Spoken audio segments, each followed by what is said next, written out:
예배 드리시는 여러분 모두에게 하나님의 은혜가 함께 하시기를 간절히 축복합니다. 우리 옆에 분들하고 사랑합니다, 축복합니다 인사해 보겠습니다. 사랑합니다, 축복합니다.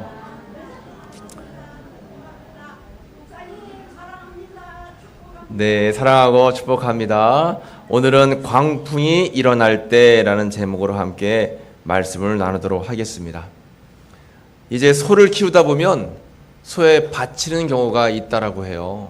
그래서 이제 소가 너무 심하게 사람을 바쳐서 이제 상황적으로 어려우면 그 소를 도축해 버리기도 한답니다. 어느 날 할아버지가 소를 키우는데 그 소에게 바치신 거예요. 심하게 다치셨습니다. 병원으로 실려갔어요. 가시면서 이 할아버지가 소에게 막 화를 내시죠. 이놈의 소 그냥 잡아먹어버리겠다고, 가만히 안 두겠다고 하고 큰 소리를 치고 이제 병원으로 가셨어요. 갔더니 갈비뼈가 4대가 부러지고 또 여러 가지가 상했어요. 그래가지고 수술을 할 수밖에 없는 상황이 됐습니다. 그런데 수술을 하다 보니까 의사 선생님이 깜짝 놀랐어요. 그 안에 폐암이 발견된 겁니다. 까딱하면 큰일 날 뻔했어요. 다행히 폐암이 발견돼서 이 갈비뼈야 시간이 지나면 아물고 치료가 되지만 이 암이라고 하는 것은 조기에 발견하지 않으면 안 되는데 다행히도 폐암 1기였던 것입니다. 그래서 암 치료를 잘 하고 이제 갈비뼈도 다 이제 고쳐지게 됐어요. 한참 지나서 병원에 왔어요. 의사 선생님이 물어봤습니다. 할아버지 어떻게 그 소를 잡수셨어요? 하고 물어봤습니다. 그러니까 뭐라고 해요? 아이고 잡아먹긴요. 내 아들로 삼았습니다. 이제 그랬다는 거예요. 그러니까 오히려 이 소 때문에 이 할아버지는 더 큰 위기에서 벗어날 수 있었다라고 하는 것입니다. 그야말로 세옹지마가 아니라 세옹지우가 된 거예요. 사람이 살다 보면 어려움을 겪고 고난을 당할 때가 있습니다. 누구나가 다 어려움이 있어요. 문제가 있습니다. 그런데 어려움과 문제를 만났을 때 이 어려움들을 어떻게 우리가 이제 헤쳐나가느냐, 이것이 우리가 풀어야 될 숙제가 되겠죠. 오래전에 하버드 대학교에서 연구진들이 오랜 세월 연구를 했습니다. 그래서 인간들의 행복한 조건, 어떠한 삶을 살아야 인간들은 행복하게 살아갈 수 있을까, 이렇게 조사를 해서 7가지 결과를 만들어냈습니다. 그런데 고난에 대해 대처하는 자세, 두 번째는 이제 교육 연수, 또 세 번째는 안정적인 결혼 생활, 그리고 네 번째 비흡연, 다섯 번째는 적당한 음주, 여섯 번째 규칙적인 운동, 일곱 번째 적당한 체중. 이런 것들이 갖춰져야지만 행복한 삶을 살아갈 수 있다라고 이렇게 연구 결과를 발표했는데 가장 중요한 것이 1번이라고 하는 겁니다. 1번. 고난에 대처하는 자세. 즉 모든 사람은 다 고난을 당해요. 모든 사람은 다 환난과 위기를 겪습니다. 그런데 행복하기 위해서는 이 환난과 위기를 어떻게 대처하고 어떻게 극복하느냐, 이것이 중요하다라고 하는 것이죠.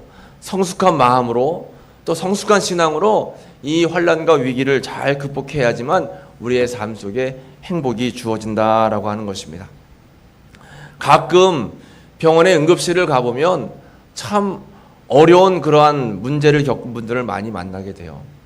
제가 이제 의료원 응급실을 가끔 가다 보면 우리 의료원 응급실에서는 그런 경우를 많이 못 보는 것 같은데 이제 서울대학병원 응급실을 몇 번 가봤어요. 그야말로 전쟁터입니다. 이제 사고가 나서 급하게 들어오는 사람들, 갑자기 쓰러져서 들어오시는 분들, 말이 잘 나오지 않을 정도로 참 어려워요. 또 장례식장에 가보면 여러 장례 치르는 그런 가족들을 만나잖아요.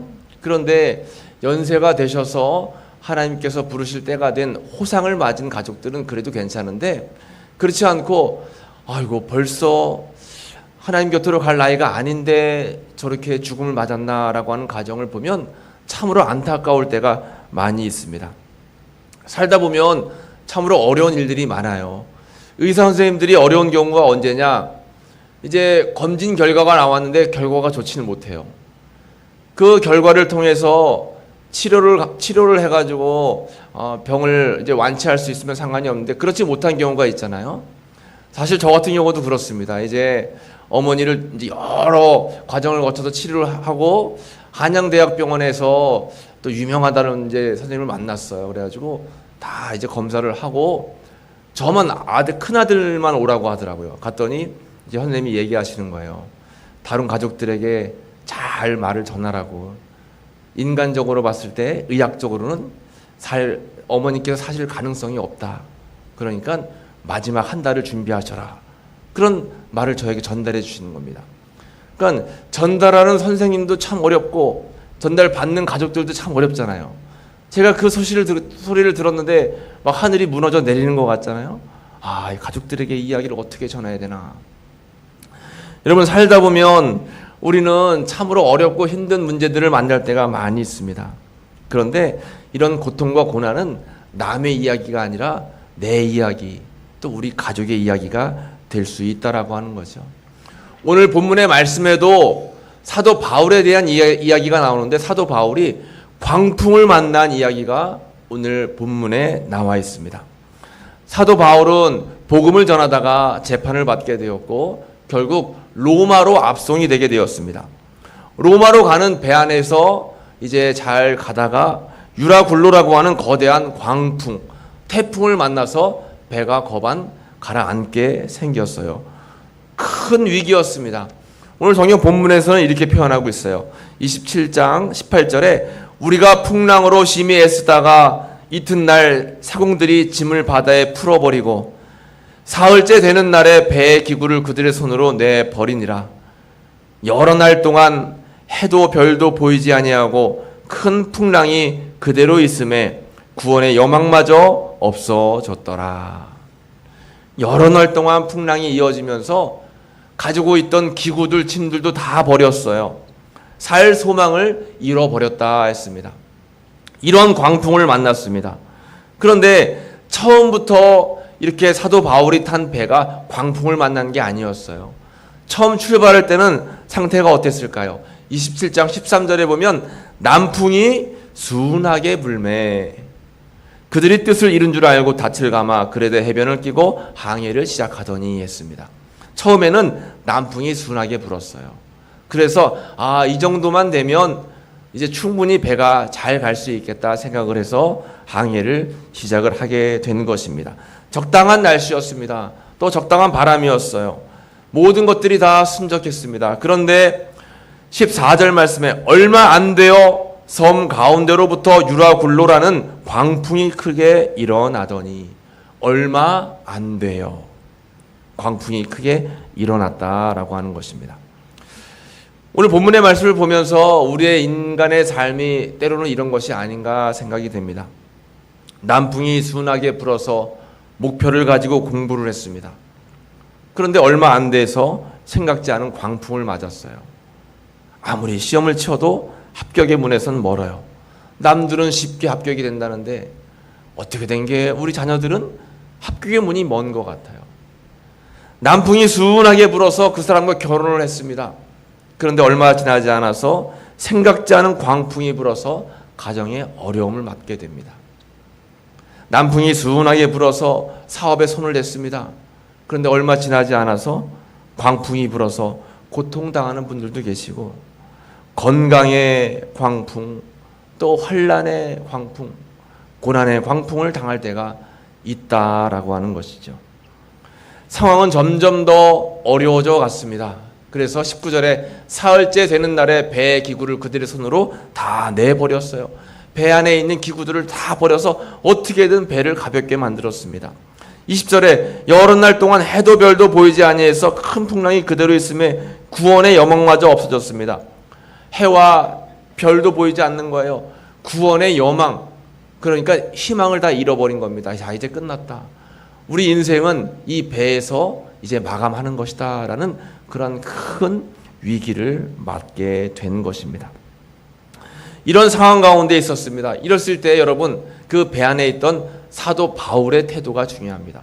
모든 사람들은 구원의 여망마저 잃어버렸어요. 삶의 희망을 잃어버린 거예요. 이제는 끝났다라고 생각을 한 것입니다. 우리가 살다 보면 위기를 맞고 광풍을 맞아요. 삶의 문제를 겪을 때 어떻게든 살아보려고 애를 썼는데 안 돼서 결국은 이젠 틀렸구나. 이젠 더 이상 안 되겠어라고 구원의 여망, 희망을 잃어버릴 때가 있다라고 하는 것입니다. 그런데 사도 바울은 태도가 달랐습니다. 사도 바울은 희망을 다시 한번 붙잡고 믿음을 가지고 그곳에 있는 사람들에게 신앙의 권면을 하는 거예요. 벌떡 일어나서는 여러 가지 권면을 하는데 오늘 본문 말씀에서 이렇게 말을 하고 있습니다. 내가 너희를 권하노니 이제는 안심하라. 너희 중 아무도 생명에는 아무런 손상이 없겠고 오직 배뿐이리라 하면서 사도 바울이 거기에 있는 사람들을 안심시키는 거예요. 그리고 내가 속한 바 곧 내가 섬기는 하나님이 계신데 그 하나님의 사자가 어젯밤에 내 곁에 서서 말을 하되 바울아 두려워하지 말라. 내가 가이사 앞에 서야 하겠고 또 하나님께서 너와 함께 항해하는 자를 다 내게 주셨다 하였으니 그러므로 여러분이여 안심하라. 나는 내게 말씀하신 그대로 되리라고 하나님을 믿노라. 아멘. 사도 바울은 그곳에 있는 사람들이 우왕좌왕할 때 여러분 어젯밤에 내가 믿는 하나님, 내가 섬기는 하나님의 사자가 나에게 나타나셔서 말씀을 했는데 안심하라. 하나님께서 두려워하지 말라. 나에게 말씀하셨습니다. 그러니까 여러분 걱정하지 마십시오. 이 배에는 아무 문제가 없을 것입니다. 내가 믿는 하나님을 여러분들도 한번 믿어보시기 바랍니다 하면서 그곳에 있는 사람들을 안심을 시켰어요. 그러니까 물에 빠진 사람이 어떻게 해요? 지푸라기라도 잡는 심정으로 사도 바울의 말을 믿었어요. 그곳에서 함께 기도하면서 마음의 위로를 받게 되었다라는 것입니다. 여러분 우리도 막 삶 속에 어려움이 있을 때 세상 사람들과 마찬가지로 우리는 다 죽었다, 우리는 틀렸다, 우리는 이제 하나 많아야 라고 생각하지 마시고 우리는 하나님을 믿잖아요. 하나님을 섬기잖아요. 하나님께서 이 땅에 우리를 만들어 놓으시고 지금도 운행하시고 우리를 인도하심을 여러분 믿는 줄로 믿습니다.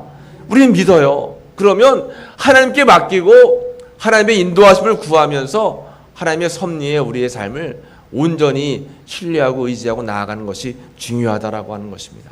그래서 오늘 본문의 말씀을 통해서 우리가 이렇게 사도 바울과 같은 굳센 믿음을 가져야 되겠다. 그러한 믿음을 가질 때 어떤 삶이 이루어지나 세 가지에 대해서 함께 말씀을 나누어 보겠습니다. 먼저 첫 번째입니다. 풍랑이 찾아올 때 우리에게 믿음이 있으면 첫 번째 두려움이 제거됩니다. 한번 따라해 보겠습니다. 두려움의 제거입니다. 그렇습니다. 두려움의 제거예요. 오늘 본문의 말씀에 24절에서 이렇게 말씀하고 있습니다. 우리 본문의 24절 말씀을 같이 읽어보겠습니다. 바울아 두려워하지 말라. 내가 가이사 앞에 서야 하겠고 또 하나님께서 너와 함께 항해하는 자를 다 내게 주셨다 하였으니 아멘. 바울에게 환상 가운데 나타난 하나님의 사자가 제일 먼저 하신 말씀이 뭐예요? 바울아 두려워하지 말라. 바울아 두려워하지 말라 말씀하는 것입니다. 여러분 삶 속에 어려움이 닥칠 때 우리 마음속에 찾아오는 것이 두려움이에요. 이러다가 죽는 것은 아닌가, 이러다가 문제가 생겨서 영영 헤어나오지 못하는 것은 아닌가, 나도 모르게 두려움이 생긴다라고 하는 것이죠. 그래서 우리가 삶 속에 이 두려움이라고 하는 것은 이겨내야 될 그러한 큰 문제거리다라고 하는 거예요. 여러분 병원에서도 병세가 급격하게 안 좋아지는 이유는 병 그 자체도 문제겠지만 병명을 들었을 때 내 마음이 무너지기 때문에 금방 병세가 악화되는 거예요. 옛날 어른들은 병원에 가지 않으셔가지고 암이 뭔지 또 중병이 뭔지 모르고 그냥 사실 때까지 사시다가 돌아가셨어요. 그런데 요즘에는 의학이 발달돼가지고 병원에 가서 암사기입니다 이런 얘기가 딱 내 귀에 들리면 그때부터 마음이 확 무너지는 거예요. 입맛도 없고 잠도 오지 않고 결국에는 마음의 병이 심해지면서 육신의 병이 중해지는 것입니다. 그러니까 결국 마음의 두려움이 사람을 죽게 하는 거예요.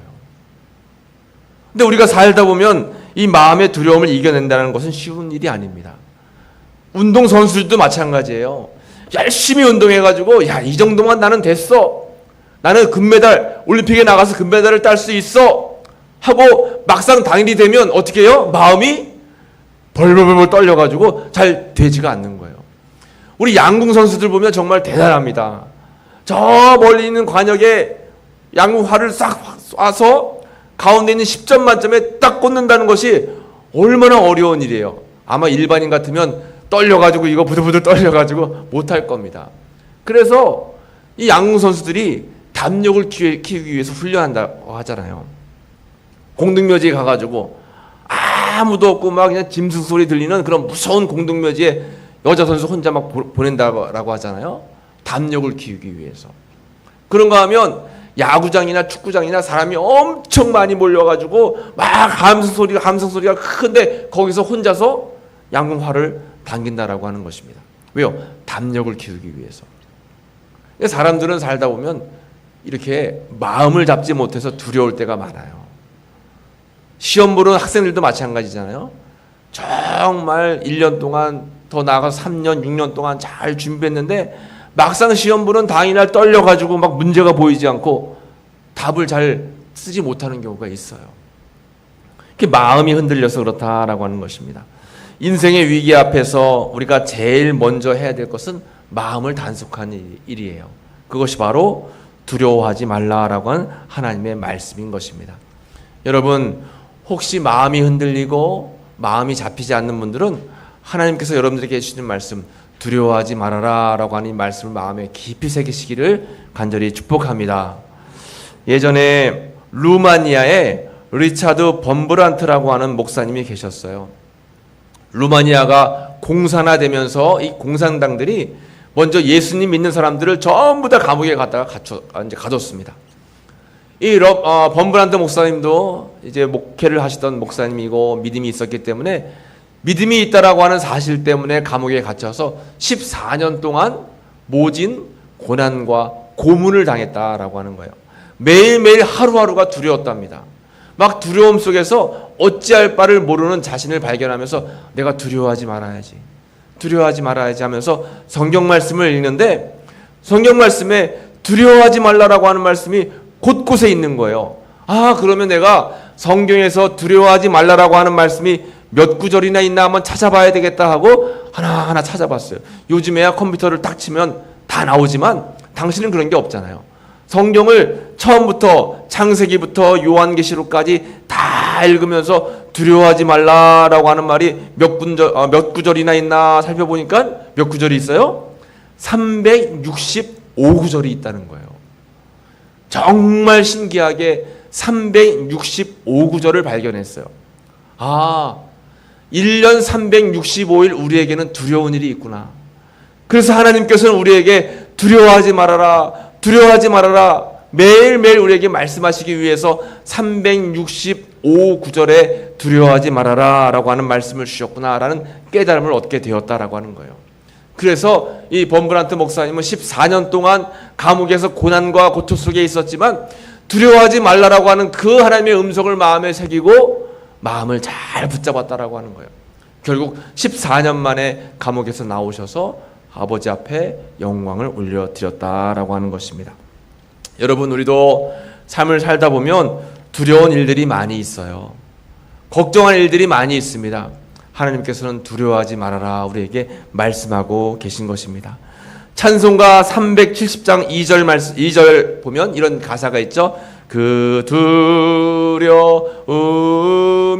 변하여 내 기도 되었고, 같이 해볼까요? 전날에 한숨 변하여 내 노래 되었네. 아멘. 주님을 찬송하면서 그 두려움이 변하여 내 기도가 되었고 전날에 한숨이 변하여 내 노래가 되었네. 그래요, 우리는 살다 보면 두려울 때가 많아요. 또 한숨 지을 때가 많습니다. 그러나 하나님께서는 우리를 알고 계세요. 여러분들을 알고 계십니다. 이 시간, 이 순간 예배 드리면서 마음 가운데 있는 여러 가지 답답함, 두려움, 때로는 걱정, 근심을 하나님께서는 알고 계세요. 그리고 우리에게 말씀하십니다. 두려워하지 말아라. 내가 너와 함께 할 것이다. 놀라지 말아라. 나는 너의 하나님이 될 것이다. 라고 우리에게 말씀하신 줄로 믿습니다. 여러분, 인생에 풍랑이 찾아올 때에 두려워하지 않는 믿음으로 승리하시기를 간절히 축복합니다. 두 번째요. 풍랑이 찾아올 때 믿음이 주는 힘은 사명감의 확신입니다. 한번 같이 따라해 볼까요? 사명감의 확신입니다. 그렇습니다. 사도행전 오늘 본문의 24절 말씀 보면 바울아 두려워하지 말아라 말씀하시고 두 번째로 내가 가이사 앞에 서야 하겠고 라고 말씀하세요. 가이사 앞에 선다라고 하는 것은 로마의 법정에 서야 된다라고 하는 것이고 더 나아가서 로마까지 가서 주의 복음을 전해야 된다라고 하는 소명에 대한 말씀이에요. 그러니까 로마까지 가야 되기 때문에 이 광풍의 배는 절대로 바닷속으로 가라앉지 않는다라고 하는 것입니다. 그러니까 사도 바울의 소명과 사명을 다하기 전까지는 사도 바울이 타고 있는 배라든가 사도 바울의 삶 속에 결국에는 죽음이 올 수가 없다라고 하는 거죠. 이것이 바로 사명이에요. 우리가 오늘 이 땅에 지금 이 순간 숨을 쉬고 있다라고 하는 것은 아직도 우리가 해야 할 일이 있을까요? 없을까요? 있습니다. 있기 때문에 우리가 숨을 쉬는 것이고 있기 때문에 주의 성전에서 예배 드리는 거예요. 하나님께서 여러분들을 불러주셨습니다. 그리고 여러 가지 사명을 주셨어요. 맡겨주셨어요. 나는 할 수 없는데 나는 할 일이 없는데 아니요. 하나님께서는 여러 가지 일들을 주셨습니다. 이 나라 이 민족을 위해서 기도해야 되고 또 주의 성전과 교회를 위해서 아직도 믿지 않는 가족들을 위해서 여러분 우리는 여러 가지로 간구해야 되는 줄로 믿습니다. 해야 할 일들이 있어요. 그래서 우리가 아직도 이 땅에 남아있는 것입니다. 그것을 우리는 사명이라고 하고 그것을 우리는 소명이라고 합니다. 내가 가지고 있는 내가 하고 싶은 내가 이루고 싶은 것은 꿈이라고 이야기하지만 하나님이 나를 통해서 이루고자 하는 그런 일들은 사명, 비전이라고 이야기하는 것입니다. 그런 사명이 아직도 우리에게 있기 때문에 하나님께서 우리에게 생명을 주셨다라고 하는 것입니다. 여러분 사도 바울은 이 사명감 때문에 결국은 자신감을 갖게 되었고 그 자신감을 통해서 모든 사람들에게 주의 복음을 전할 수가 있었습니다. 우리도 사명의 확신이 있어야 합니다. 여러분 고난이 닥치면 그것은 사명입니다. 그리고 여러분들에게 짐이 너무 무겁게 느껴진다면 그것도 사명입니다. 가는 길이 너무 좁으면 그것이 바로 사명입니다. 여러분 사명감을 가지고 있는 사람들은 절대로 이대로 무너지지 않는다라고 하는 것이죠. 여러분들에게 주어진 사명감이 있다라고 하는 사실을 늘 잊지 말고 여러분 힘을 내서 용기를 내서 광풍을 헤쳐나가시기를 간절히 축복합니다. 마지막 세 번째입니다. 풍랑이 찾아올 때 믿음이 주는 힘이에요. 같이 한번 해볼까요? 희망의 전파입니다. 그렇습니다. 오늘 본문의 25절에 보면 그러므로 여러분이여 안심하라. 나는 내게 말씀하신 그대로 되리라고 하나님을 믿노라. 이렇게 사도 바울은 그곳에 모인 사람들에게 이야기하는 거예요. 여러분 안심하십시오. 내가 믿는 하나님, 나에게 말씀하신 하나님께서 그 말씀 그대로 나에게 이루어 주실 것을 나는 믿습니다. 그런 여러분들도 나의 하나님을 한번 믿어보시기 바랍니다 하면서 희망을 전파하고 있는 것입니다. 여러분 우리를 향한 나를 향한 하나님의 계획하심과 인도하심 또 함께하심의 약속을 굳게 믿으시기를 간절히 축복합니다. 그 사실을 우리는 확신해야 돼요. 그리고 그 사실을 우리는 전파해야 된다라고 하는 것입니다. 여러분 전도라고 하는 것이 무엇일까요? 우리가 날마다 전도합시다 전도합시다 라고 이야기하는데 전도가 뭘까요? 어렵게 이야기하면 모르는 사람에게 찾아가서 믿지 않는 사람에게 찾아가서 교회 다녀야 돼요. 예수 믿어야 돼요. 구원 받아야 돼요. 맞습니다. 이런 게 전도죠. 그런데 오늘 성경 본문의 말씀에 나와 있는 것을 보면 다른 게 전도가 아니라 내가 알고 있는 하나님, 내가 믿고 있는 하나님, 내가 확신하고 있는 하나님에 대한 모습을 다른 사람들에게 보여주면 그것이 전도가 되는 거예요. 똑같이 두려운 상황 속에서 이 사도 바울은 나는 내가 믿는 하나님 때문에 두려워하지 않습니다. 나는 나를 구원하신 하나님을 확실하게 믿습니다. 그 모습을 보면서 그 배에 타고 있던 여러 사람들이 와, 저 바울이 믿는 하나님은 진짜 살아계신 하나님인 것 같다. 우리도 한번 믿어볼만 하겠다라고 생각을 하고 사도 바울의 그 희망의 메시지를 다 받아들이기로 한 거예요. 우리도 살면서 고난이 닥칠 때 믿지 않는 사람들하고 똑같이 아이고 죽겠다. 아이고 그래 사는 게 다 이렇지. 아유, 교회 다니나 마나야. 교회 가서 예배 드렸는데도 다 똑같아. 이렇게 믿지 않는 분들하고 별반 다르지 않은 반응을 보이면 이것은 절대로 전도가 될 수 없어요. 와, 저 사람은 어떻게 저런 상황 속에서도 저렇게 할 수 있을까? 저 사람이 믿는 하나님은 정말 계신가 보다. 야, 저분은 저렇게 어려운 상황 속에서도 감사할 수 있네? 저분이 믿는 하나님은 뭔가 있나 보다. 라고 사람들에게 그렇게 살아계신 하나님을 우리의 삶을 통해서, 우리의 언어를 통해서 보여줘야 된다라고 하는 것입니다. 그것이 바로 희망의 메시지예요. 그것이 바로 희망의 메시지, 희망의 전도이다라고 하는 것입니다. 여러분, 희망과 소망과 또 천국을 전하는 삶을 살아가시기를 간절히 축복합니다.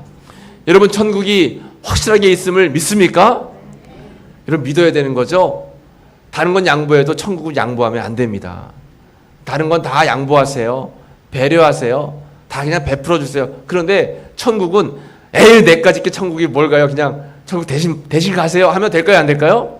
안 돼요. 천국은 쟁취하는 겁니다. 내가 천국은 천국은 침노하는 자의 것이라고 했잖아. 천국은 내 것으로 만드는 거예요. 절대로 천국은 빼앗겨서는 안 됩니다. 그 천국이 있다라고 하는 이 사실을 우리는 확실하게 믿어야 되는 거예요. 그리고 그 사실, 나는 천국을 확실하게 믿고 있고 그 천국을 향해서 살고 있다라고 하는 사실을 다른 사람들에게 보여줘야 되는 겁니다. 이것이 전도예요. 그러면 나도 모르게 우리의 삶 속에, 내 삶 속에 나는 그리스도의 향기가 되고 그리스도의 편지가 되는 거예요. 여러분, 여러 번 이야기했지만 꽃에서는 뭐가 나와요? 향기가 나요. 그러면 뭐가 몰릴까요? 벌들이 몰립니다. 그런데 악취가 나는 오물에서는 그 냄새 때문에 뭐가 몰려요? 파리, 모기들이 몰리는 거예요. 우리는 예수님 믿는 사람으로서 그리스도의 향기를 전해야 된다라고 하는 것입니다. 그러면 우리의 그 향기 때문에 그 향기가 예수님을 전하는 편지가 되어서 좋은 선한 영향력을 미치는 그러한 예수님의 축복의 통로가 되는 줄로 믿습니다. 오늘 말씀을 정리해 보도록 하겠습니다. 여러분, 남풍이 순하게 불어서 이제 항해를 시작했지만 곧 얼마 지나지 않아서 유라굴로라고 하는 광풍을 만나서 다 사람들이 죽게 생겼어요. 아우성을 치고 짐을 버리고 이제 어떻게 하나라고 어려운 가운데 있었습니다. 우리 인간의 삶이 그렇습니다. 건강도 그래요. 건강하다 싶었는데, 건강에 순풍이 있었는데 어느 순간 건강이 안 좋아질 때도 있어요. 마음도 늘 흔들리지 않았는데 나도 모르게 어느 순간 마음이 흔들릴 때도 있어요. 우리 가족도 평안해서 아무 문제 없었는데, 우리 자녀들에게도 아무 문제가 없었는데 어느 순간 광풍이 불어가지고 참 어려운 순간을 맞을 때가 있어요. 그러나 이렇게 광풍이 분다는 것은 자연스러운 현상입니다. 바다는 고요하고 잠잠하면 그 바다는 사해가 되는 거예요. 죽은 바다가 됩니다. 끊임없이 파도가 일고 끊임없이 광풍이 불었을 때 거기에 미생물이 살게 되고 그 바다는 산바다가 될 수 있어요. 우리 인간의 삶에도 끊임없이 광풍이 불게 되어 있습니다. 그 광풍을 우리는 받아들여야 돼요. 그리고 믿음으로 광풍을 잘 이겨낼 수 있어야 됩니다. 그렇게 되면 우리 마음속에 믿음을 통해서 두려움을 이겨낼 수 있게 되고 사명을 확신할 수 있게 되고 결국엔 희망을 전할 수 있는 희망의 메신저가 될 수 있다라고 하는 거예요. 여러분, 마음에 안심이 찾아올 것입니다. 안심하시기 바랍니다. 하나님께서 살아계셔서 여러분들을 도우시고 인도하시는 줄로 믿습니다. 나를 향해 오늘도 말씀하시는 내가 너와 함께 할 것이니 안심해라 라고 하는 그 말씀을 마음에 잘 새기시고 하루하루 두려움을 이겨내시고 살아가시는 믿음의 삶이 되시기를 간절히 축복합니다. 기도하겠습니다. 하나님 감사합니다. 오늘 광풍이 불 때 귀한 은혜의 말씀을 함께 나누었습니다. 사도 바울이 타고 있던 그 배에 유라굴로라고 하는 광풍이 불어서 어려웠던 것처럼 우리도 예수님을 모신 우리의 삶 속에 광풍이 불어서 어려움을 겪을 때가 많이 있습니다. 그러나 믿음 가지고 마음이 흔들리지 않게 하시고 은혜 가지고 두려움을 이길 수 있게 하시고 소망 가지고 희망의 메시지를 전할 수 있는 그리스도의 굳건한 믿음의 군사들이 다 될 수 있도록 은혜를 더하여 주옵소서. 감사와 영광 올려드리며 예수님의